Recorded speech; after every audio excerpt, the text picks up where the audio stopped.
My brother looked me in the eye at our family dinner, slid the $3,270 bill toward me, and said, "Go find another table, Grace.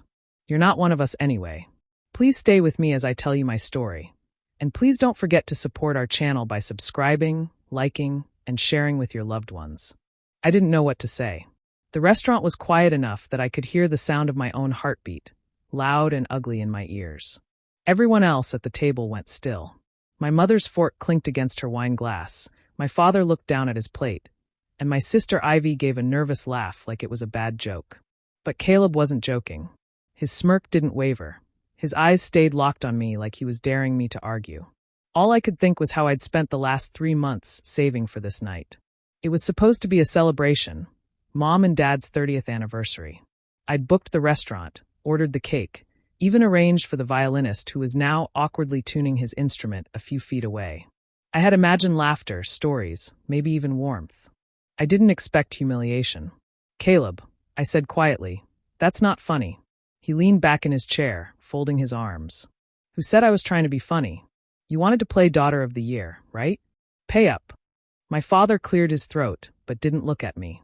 "Grace, honey, maybe it's fine. You did say you wanted to treat everyone."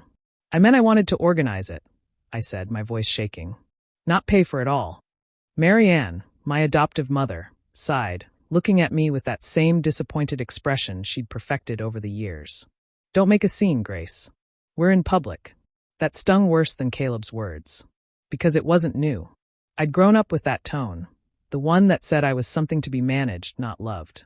Caleb chuckled, pushed the leather folder closer. "Guess you should have thought about the check before inviting real family to dinner." Something inside me cracked.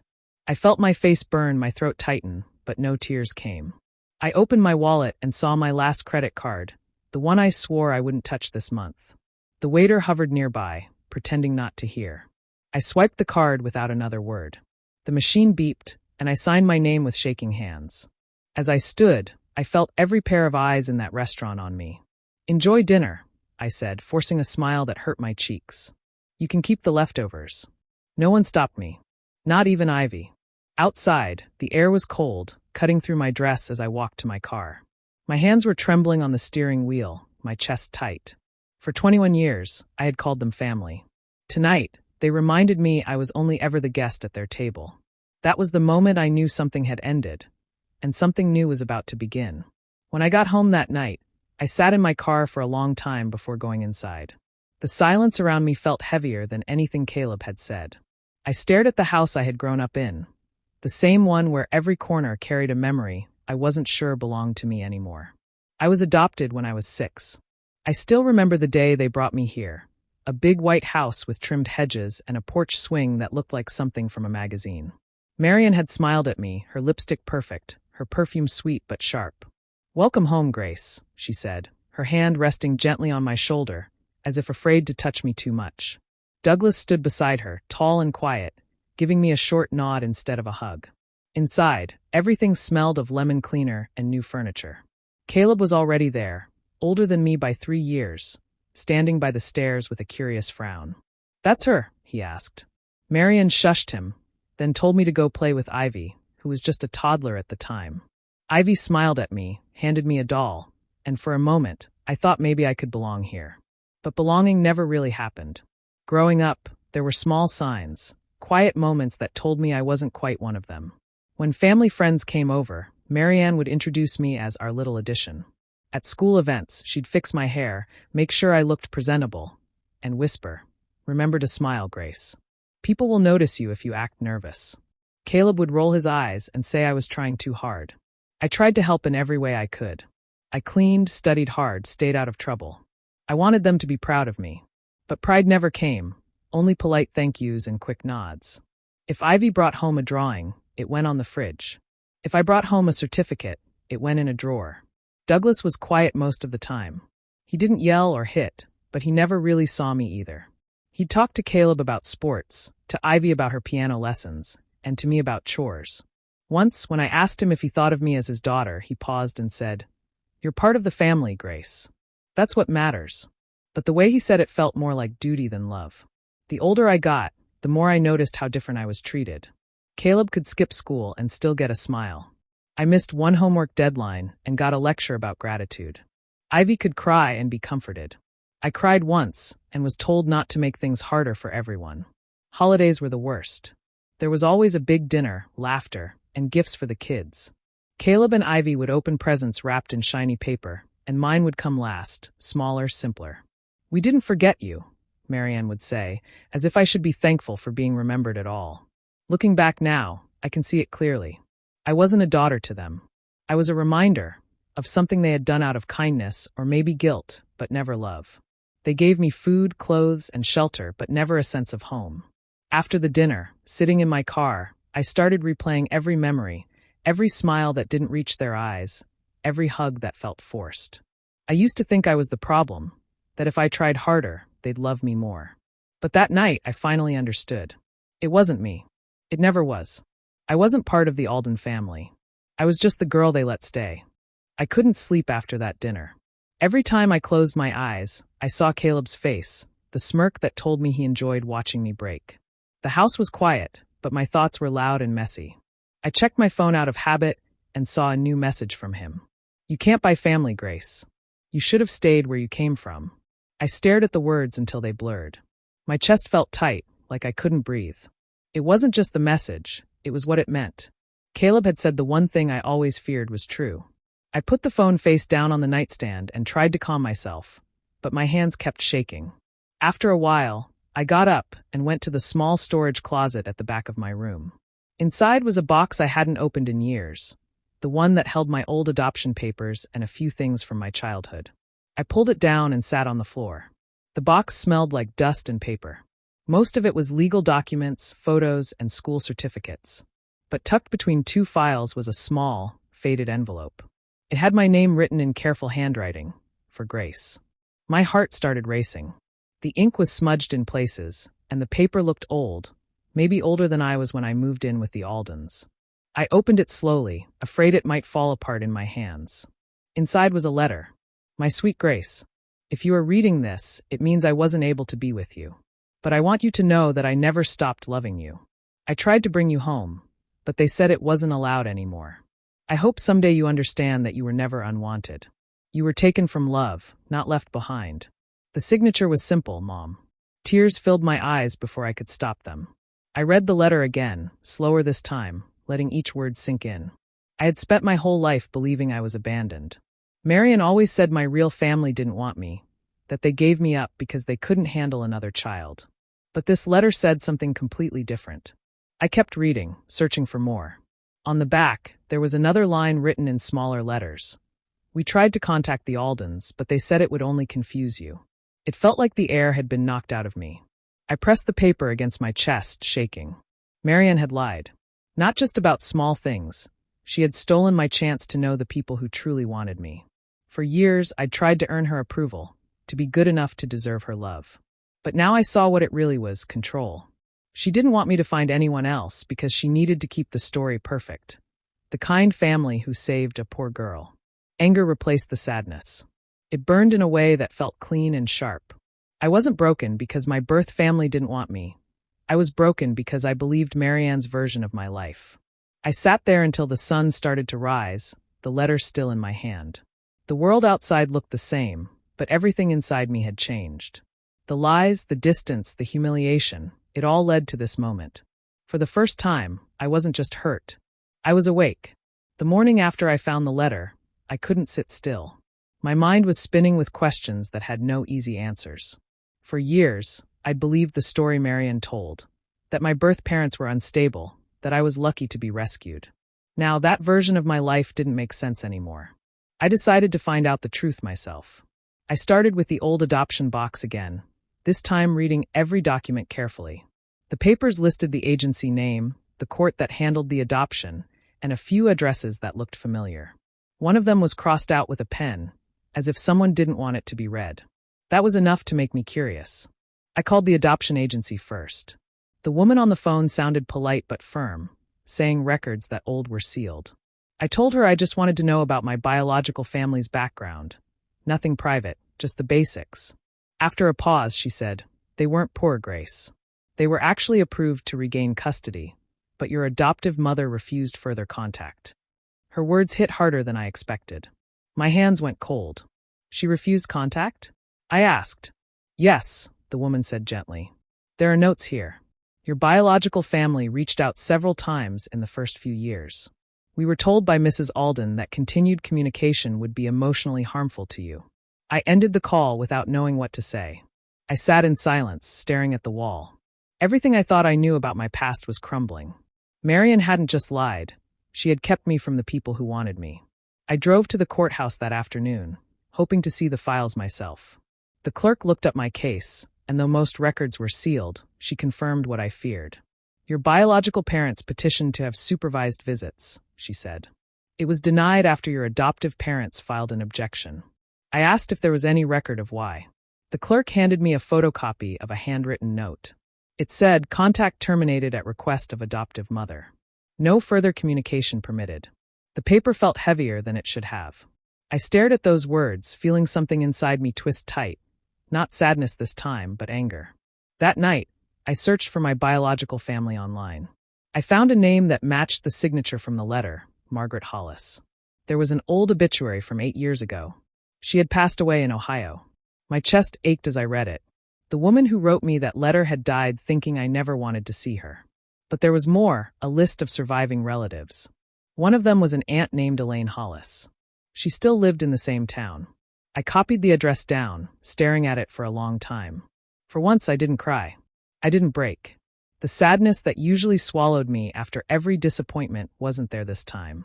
Something steadier took its place, a quiet determination.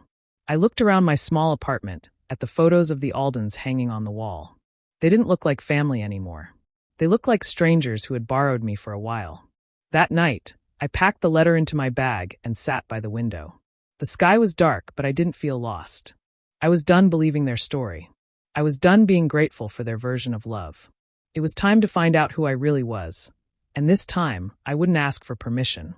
A few days after digging through my adoption records, I got an email from the restaurant where the anniversary dinner had been held. It was a receipt confirming the total payment, $3,270. I almost deleted it, but something caught my attention. The name on the reservation wasn't mine. It was under Caleb Alden. My card had paid for it, but he was listed as the organizer. That made no sense. I had made the booking myself. I called the restaurant to check. The manager told me the reservation had been changed 2 days before the dinner. Mr. Alden called and said he'd handle the menu and the bill, she said. We charged the card on file. My stomach dropped. Caleb didn't have my card. The only people who could have accessed it were family. My card was kept in a drawer at my parents' house because I'd left my wallet there a few weeks earlier. I decided to visit the Aldens' house the next morning. Marian opened the door, looking surprised to see me. "Grace, you should have called," she said in her calm, practiced voice. "I need to talk to Caleb," I said. "He's busy," she replied quickly, stepping aside. "You should let things cool down. Everyone's still upset about the dinner." But I didn't leave. I heard voices from the back patio, Caleb and Ivy. I stayed near the hallway, just close enough to listen. Caleb's tone was low but sharp. "I told you it worked," he said. "Mom said Grace wouldn't say anything.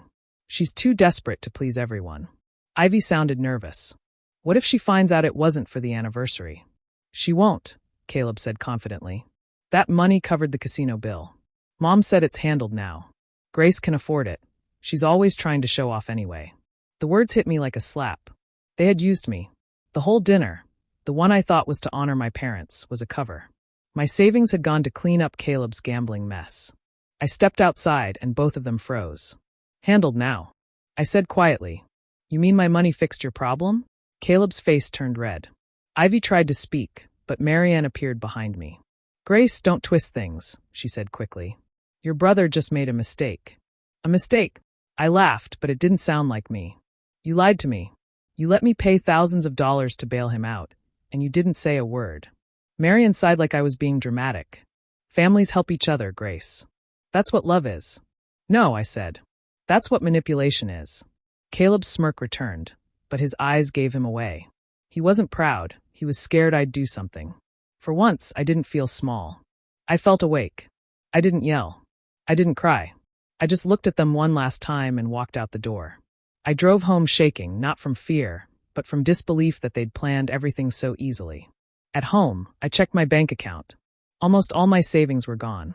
There were 2 large withdrawals I hadn't made, both on the day before the dinner. I stared at the screen, feeling a strange calm. The worst part wasn't losing the money. It was realizing how calculated it all was. That night, I sat by the window again, the letter from my birth mother beside me. I wasn't the helpless girl they thought I was anymore. They'd taken from me for the last time. I didn't know how yet, but I was going to make sure they never forgot what they did. I found work at a small accounting firm by being precise in my interview. I told them I liked tough puzzles and tight deadlines. They liked that. Within weeks, I was assigned to a review of a private company that did business with several local suppliers. The files landed on my desk like a stack of secrets. I treated them the way I treat any problem, quietly, piece by piece. My approach was careful. I started with the basics: bank statements, vendor invoices, payroll records. I compared dates, amounts, and names. Where numbers didn't match, I flagged them. Where payments jumped without explanation, I wrote questions. I did not accuse anyone. I asked for clarifications in the tone of someone who simply needed facts. People answered. The answers opened more doors. I learned to follow money like a trail of breadcrumbs. A payment labeled consulting went to a shell company with no real office. An invoice for supplies was 3 times the market rate and linked to a friend of a board member. Small transfers appeared the same week, large sums left a personal account. Each oddity looked harmless on its own, but together they formed a pattern that didn't fit the numbers on the balance sheet. I kept everything organized. I made copies, annotated pages, and built a timeline. I created spreadsheets that showed who received what and when. I wrote notes about my sources so nothing could be dismissed as a guess. My work looked professional and unemotional, which was the point. If this was going to matter, it had to be clean and clear. At the office, I stayed calm. I learned to ask the right questions in meetings and to present findings that were hard to ignore. Colleagues started bringing me files when they hit a snag because they trusted my attention to detail. My manager noticed my steady focus and gave me access to more accounts. With that access, I could trace transactions back further and see how certain entries repeated over months. Repetition revealed method. I didn't rush to judgment. I checked signatures, traced phone numbers, and compared vendor addresses to public records. I wrote to banks for confirmations and waited for their replies. Some answers were slow, but they always arrived. Each confirmation added weight to what I had noticed in the first place. On the personal side, I learned how to hold myself apart. My nights were for planning, not for storming into confrontations. I kept my family distance in conversation and let the work speak. I rehearsed how I would present what I found, to regulators, to company leaders, or to lawyers, depending on what the evidence required. I wanted options, not outbursts. There were moments when I questioned myself. Was I doing this for justice or to hurt people who once called me family? That question returned again and again, but the files answered it for me. The discrepancies were not mistakes. They were choices made in plain sight. Knowing that made it easier to continue. As the weeks passed, I built a dossier that was not about revenge noise. It was about clarity. It listed transfers, linked accounts, and explained how the pieces fit. I organized it so someone unfamiliar with the story could open it and follow the logic. That was intentional. Angry words would fade, but a clear record would not. When I closed my laptop each night, I felt steadier than I had in months. The plan was no longer a vague idea. It was a process that moved forward with each document I reviewed. I had started as a newcomer with a sharp eye. Now I was the one people turned to for answers. I was ready to choose the next step, and I would choose it with the same quiet precision I had used to get this far. I picked a quiet restaurant on the edge of town, not too fancy, but private enough for what I had in mind. When I called Marianne to invite everyone, her voice softened, clearly pleased. She thought I was finally giving up the grudge. "That's very mature of you, Grace," she said. I told her it was time to make peace, and she agreed right away. Caleb and Ivy came with them, dressed like they were attending another celebration. Caleb greeted me with his usual smirk. "Didn't expect you to reach out so soon," he said. I smiled politely and told him I wanted a fresh start. The waiter led us to a corner booth where the lights were low and the noise from the other tables faded into the background. We ordered dinner and I made small talk. Marian spoke about her garden, Douglas mentioned business, and Caleb bragged about a new project he was investing in. I nodded along, pretending to listen while my mind stayed on what I had brought with me: a folder inside my bag, full of papers that would end the lies once and for all. When the main course arrived, I placed the folder on the table. Caleb raised an eyebrow. "What's this?" "An apology in writing." I looked him straight in the eye. "Actually, it's a record of everything you've stolen." The table went silent. Marianne's smile froze. Douglas set down his fork, his hand trembling slightly. I opened the folder and slid a few documents toward them. "These are transaction records from Dad's company. Payments that don't match any legitimate vendor. They lead straight to a personal account, Caleb's account." Caleb laughed weakly. "You don't know what you're talking about." "I do," I said, my voice calm. "I've spent months reviewing every line. You've been using company funds to cover gambling debts. And it didn't stop there. You took from me too." Marianne's eyes flashed. "Grace, that's a serious accusation. You have no idea." "I have proof," I interrupted. "Do you remember my biological mother's inheritance? The one you never told me about? You took it. You used it to pay off Caleb's debt." Douglas's face drained of color. Marianne's lips tightened, but she said nothing. Ivy looked from one to the other, confused and scared. "Is that true?" she asked. Neither parent answered. I leaned forward. "I found the trust records. The money was supposed to be held until I turned 25. You signed as the guardian, Marianne. The account was emptied 5 years ago. Every dollar went to your son's business investments." Caleb tried to speak, but I raised a hand. "Don't bother. You've all taken what you wanted from me my entire life. But this time, I'm not walking away." The waiter appeared just then to clear the plates. The timing felt perfect. I smiled up at him and asked for the check. When it came, I didn't even look at the amount. I slid my card into the holder and said quietly, "You wanted me to pay the bill? Fine. I'll pay for everything, including your downfall." The silence that followed was heavier than anything I'd ever felt with them. Marianne stared at me like she didn't recognize who I was. Douglas avoided my gaze entirely. Caleb's hands were clenched on the table, his jaw tight. When the payment cleared, I stood and picked up the folder. "Enjoy the meal," I said. "Next time, it'll be the investigators asking questions, not me." I walked out of the restaurant without looking back. The night air was cool, and for the first time in years, I felt like I could breathe. They had built their lives on lies and my silence. I sent the documents early on a Monday morning. I had checked them again and again until I was sure every number and date was correct. The files went to the IRS, the bank's fraud department, and the state auditor's office. I didn't feel fear when I pressed send. I felt finished. What happened next wasn't in my hands anymore. 2 weeks passed quietly. Then things began to shift. News spread through town that the Alden business was under review. First came a freeze on the company's accounts, then an official notice from the authorities. Employees were questioned, suppliers demanded payments, and the family's name started appearing in conversations people didn't want to be part of. Douglas tried to act as if nothing was wrong, but I knew the signs of panic. He had always cared more about image than truth, and now both were falling apart. Marianne was seen less often at her charity meetings. Her friends stopped visiting. The same people who once praised her now avoided her calls. Her perfect smile couldn't hide what everyone knew. The Aldens were in trouble. Caleb's downfall came faster. The bank froze his personal accounts because of the suspicious transfers I had reported. I heard through a co-worker that he had been questioned about the source of his funds. His expensive car disappeared from the driveway within days. The casino debts that had been hidden under false payments were now exposed. Without money or influence, he was left scrambling. I didn't celebrate any of it. I didn't need to. Watching truth unfold was enough. There was no joy, only a quiet calm that came from knowing the lies had finally stopped working. One evening, I came home to find a message waiting on my phone. It was from Ivy.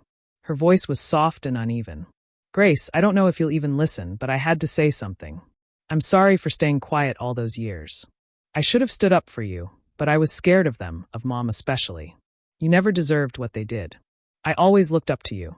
I sat on my couch, listening to the message twice. Ivy's words sounded honest, maybe even painful. But I couldn't answer her. I didn't know what to say to someone who had watched everything happen and never spoke up until now. I deleted the voicemail, but saved her number. I wasn't ready to forgive her, but I also didn't want to shut the door completely. A few days later, a formal letter arrived at my office. It confirmed what I already knew. My reports had led to an official investigation. The company's assets were frozen pending review. It was signed by someone from the State Finance Division. I folded it neatly and placed it in a drawer. That single piece of paper meant the truth had weight now. Marian tried calling once. Her message was short and sharp. "You don't understand what you've done, Grace. You've ruined us." I didn't reply. They had ruined themselves long before I ever sent those files. Each night, I walked through my apartment with a strange stillness in my chest. I wasn't angry anymore. The anger had burned out, leaving only space for quiet, space for new beginnings. For the first time, I didn't feel small when I said my own name out loud. The debts had been collected. Not just the money, but the years of silence, the pain, the humiliation. Everything had come full circle, and I had paid for none of it this time. The train ride to Ohio felt longer than it really was. I sat by the window, watching towns pass by, thinking about what it would be like to meet someone who shared my blood. I had contacted Elaine a week earlier, using the address from my mother's old records. Her reply came fast, written in neat handwriting. "Please come. We've been waiting for you for a long time." When I reached the small town, the air felt different, slower, softer. Elaine's house was a pale blue cottage with flower pots on the porch and wind chimes that sang whenever the breeze passed. I stood at the door for a moment before knocking. She opened it herself, her eyes wide as if she already knew me. "Grace," she said, her voice breaking. I nodded, and before I could say anything, she pulled me into a hug. It wasn't polite or careful like the ones I'd grown up with. It was full and real, the kind that makes you forget how long you've gone without one. Inside, her home smelled like cinnamon and old books. Family pictures lined the walls. She led me to the living room and handed me a framed photo. "This is your mother," she said. The woman in the picture had kind eyes and a soft smile that looked almost familiar. I had never seen her face before that moment, but somehow, it felt like looking into a mirror. Elaine brought out a small box from a drawer. Inside were letters, birthday cards, and photographs, pieces of a life I was supposed to know. "She wrote to you every year," Elaine whispered. "Every birthday, every Christmas. None of them were sent back. She never stopped hoping she'd find you." My hands trembled as I picked up one of the letters. The paper was thin, the handwriting uneven. "My sweet Grace, I hope you're being loved. I hope someone tells you stories at night and makes you laugh." I couldn't finish reading it. The words blurred as tears fell on the page. Elaine sat beside me and rested her hand over mine. "She talked about you all the time," she said softly. "She kept every drawing you made before the adoption. She told everyone she'd get you back one day. We talked for hours. She told me about the family, cousins I never met, holidays they wished I'd been part of, the day they found out they could never reach me again. It was painful, but it was also healing. Every story she shared filled the empty spaces inside me that I'd stopped trying to understand. Before I left that night, Elaine showed me a quilt her sister had made years ago. Each patch represented something important. One had a small embroidered heart with my initials inside it. "She started this the week after you were taken," Elaine said quietly. "She wanted you to have it when you came home." I ran my fingers over the fabric, feeling the stitches. For the first time in my life, I understood what love without conditions looked like. It wasn't about rules or image or being perfect. It was about someone wanting you, just because you were theirs. When I finally got ready to leave, Elaine hugged me again, tighter this time. "You still have family, Grace," she said. "You always did." On the train back, I held the quilt on my lap. The world outside looked softer now. The grief was still there, but it wasn't heavy anymore. It sat quietly beside the piece I had found. For the first time, I wasn't searching for where I belonged. I had already found it. Months passed, and life began to move in a new direction. I rented a small office space downtown and opened my own accounting firm. I used my real last name, Hollis, the one I had been born with. Seeing it printed on the door made something inside me feel whole. I didn't advertise much. I didn't need to. My first few clients came through word of mouth, and soon I had more work than I expected. The quiet routine suited me. I liked starting the day with coffee, reviewing numbers, and knowing that everything I did was honest. There were no secrets to hide, no voices reminding me I wasn't enough. I didn't talk about the Aldens anymore, and no one asked. They were part of a past I had outgrown. Still, bits of news reached me. Their company never recovered from the investigation. The bank seized most of their assets, and Douglas had stepped down as owner. Marian was rarely seen around town. Her social circle, once full of people eager to be near her, had disappeared. Ivy had moved away, trying to start fresh somewhere else. Only Caleb stayed nearby, living in a small apartment above a pawn shop.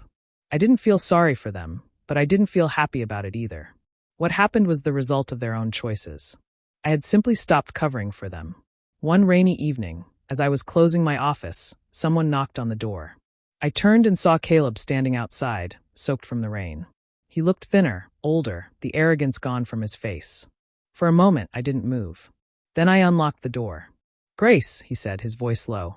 I didn't know where else to go. He stepped inside, dripping water onto the floor. His eyes searched the room, taking in the clean desk, the framed certificate, the nameplate that read Grace Hollis, accountant. "So, this is your new life," he said quietly. "You made it." "I did," I replied. He rubbed his hands together nervously. "The family's a mess. Dad's sick, Mom's, she won't talk to anyone. Ivy's gone. And he stopped, swallowed hard. "I'm sorry. I know I don't deserve anything from you. I just needed to say that." I looked at him for a long time. The boy who once humiliated me at dinner was gone. What stood before me was a man who had finally run out of excuses. "I don't hate you, Caleb," I said softly. "But you need to understand something. You made your choices. You pushed me away, and I built my life without you." He nodded slowly. "I know. I just thought maybe you could help me. I can't find work. My record's ruined. I thought maybe you'd." I didn't let him finish. "Help you? After everything?" I stepped toward him. "When I needed you to stand up for me, you handed me a bill and told me I didn't belong. Remember that?" His eyes dropped to the floor. "Yes." I gestured toward the small dining table by the wall, the one I used for lunch breaks. "You told me to find another table that night. Well, I did. This one's mine." He looked up, eyes tired and desperate. "Please, Grace." I shook my head. "Go find another table, Caleb." The words came out calm, not angry. I walked to the door and opened it. The rain had slowed, but the street was still wet. He stood there for a moment, then stepped outside without another word. When the door closed, I leaned against it, breathing slowly. There was no sadness, no regret, only peace. The house was quiet, but not empty. I had built something real, something mine. The family I lost no longer defined me. I had chosen my own place in the world, and finally, it felt like home. Do you think I did the right thing by walking away from the people who broke me, or should I have given them another chance to make things right? I'd really love to know what you think. Share your thoughts in the comments, and don't forget to subscribe for more stories like mine.